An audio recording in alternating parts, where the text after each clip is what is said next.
Hello guys, কি কম আর দুঃখের বিষয়, আমার বোন অল্প বয়সেই কানা হয়ে গেছে। হ্যালো এভরিওয়ান, আসসালামু আলাইকুম। সকলে কেমন আছো? আশা করি অনেক ভালো আছো। তো আমি আলহামদুলিল্লাহ অনেক ভালো আছি। বাট আমরা দুজনেই অল্প বয়সে কানা হয়ে গেছি। এক কথায় কিছুদিন আগে তো আমার ব্লগে দেখছেন যে আমার চাচাতো বোন দেন আমি দুজনেই চোখ দেখাতে গিয়েছিলাম। দুজনেরই চোখের অনেক প্রবলেম, বাট ওর আরও বেশি। হঠাৎ করেই ওর চোখ আরও বেশি লাল হয়ে যায় একদম অনেকটা, আর খুব চোখের ভিতরে যন্ত্রণা করছিল। তাই সে বলছিল চল একটু বাজারে গিয়ে চোখের ড্রপ নিয়ে আসি। তো তাই রেডি সেডি হয়ে তার চোখের সার্ভিস দেওয়ার জন্য বেরিয়ে পড়লাম দুজন মিলে।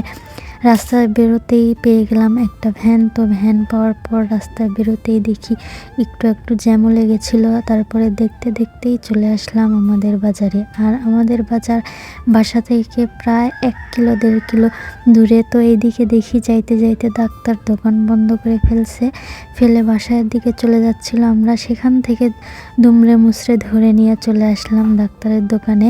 এক কথায় তার নাকি খুব জরুরি একটা কাজ আছে, তাই সে চলে যাবে। তারপরে তার চোখটা দেখে, মানে আমার বোনের চোখটা দেখেই বলল চোখে ভাইরাস হয়েছে। তাই একটা ড্রপ দিল, দেন তাকে ওখানেই ড্রপটা চোখে দিয়ে দিল এবং কিছু মেডিসিন দিল খাওয়ার জন্য। তো সেখানে প্রায় 5 মিনিটের মতো দেরি করে দুজনে হাঁটাহাঁটি শুরু করে দিলাম বাড়ির উদ্দেশ্যে। এইদিকে এসে দেখি আমাদের বাজারে কসাই গরু জবাই করেছে, আর অনেকে গরুর মাংস কিনছিল এখানে।